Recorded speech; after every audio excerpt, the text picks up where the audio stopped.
Kemuliaan telah diamati terhadap tingkah laku atau perangai umat manusia, dan melakukan penelitian tentang jiwa mereka, hingga diperoleh satu kesimpulan, bahwa tidak ada seorang pun yang tidak mengakui dirinya mulia. Bertanyalah kepada orang yang pandai dan orang yang bodoh. Bertanyalah kepada orang yang baik dan orang yang jahat. Bertanyalah kepada orang yang ikhlas dan orang yang munafik. Bertanyalah kepada setiap orang yang bertingkah laku terpuji atau buruk, maka pasti setiap orang dari mereka menjawab, bahwa dia adalah orang yang mulia. Setiap orang boleh mengaku demikian, bahwa dirinya mulia. Hanya saja, tidak setiap orang menganggap benar pengakuan-pengakuan itu, sebelum dibuktikan kebenaran atas sesuatu penelitian saksama.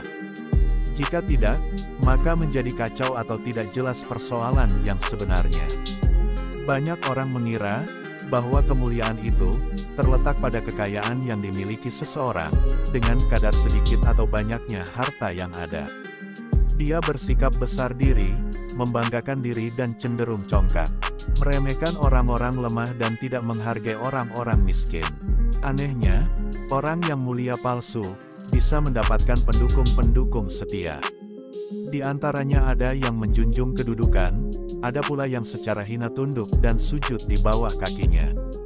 Kadang-kadang mereka dengan melakukan penghormatan seperti itu, tidak mendapat apa-apa yang dapat menutup dan memperbaiki kehidupan mereka.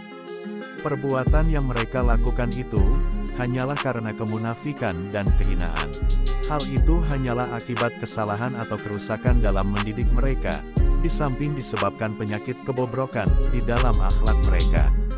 Andai kata orang yang mengaku mulia, karena melimpah kekayaannya itu mengetahui, bahwa dia bisa berubah total oleh zaman, hingga dia menjadi miskin sesudah kaya, dan menjadi serba kekurangan setelah mengalami serba kecukupan. Maka orang-orang yang dulu mengagung-agungkan, berubah menjadi merendahkan, dan orang yang dulu mendekatinya, berbalik menyakitinya, maka pasti orang tersebut melepas sifat sombongnya, dan dia tidak lagi bersikap seperti yang disebut tadi. Ada pula sekelompok orang lain yang beranggapan, bahwa kemuliaan itu, berupa kekuatan fisik yang ada pada seseorang, atau mudah sekali meremehkan orang-orang lemah, meskipun mereka orang-orang yang kuat itu, memiliki pikiran atau kecerdasan yang luar biasa, dan dapat mencapai cita-cita tinggi, setinggi bintang Orion.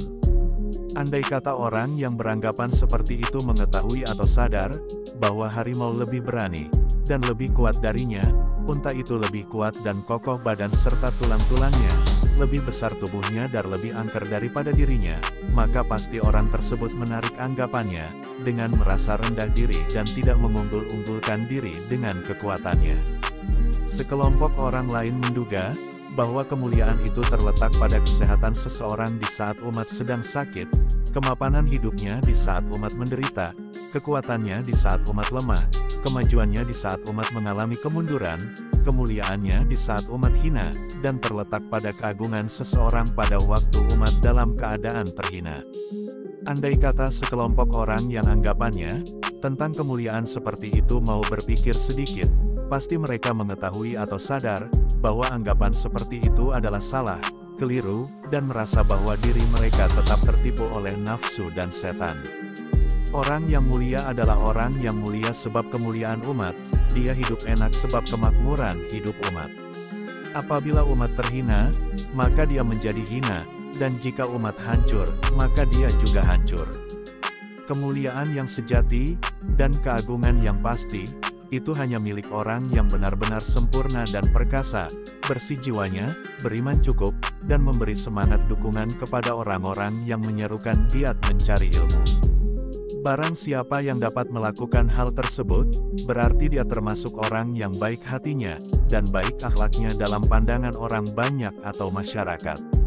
Sangat tidak mungkin menjadi mulia, orang yang bodoh, yang menyepelekan orang-orang yang pandai, dan tidak memperdulikan orang-orang yang berpikiran sehat, tidak mau merangkul para ulama, serta tidak senang melihat umat Islam maju dalam segala bidang. Sama sekali tidak dapat dianggap mulia, orang yang merampas kebebasan umat, memonopoli kekayaan umat, meremehkan dan berusaha menghancurkan umat, demi kepentingan pribadinya. Orang yang mulia adalah orang yang berkhidmat pada negara, dengan arti sebenarnya, menjunjung tinggi negaranya. Dia rela terhina demi kemuliaan negaranya, rela mati demi kehidupan negaranya. Wahai generasi penerus, itulah kemuliaan yang sejati.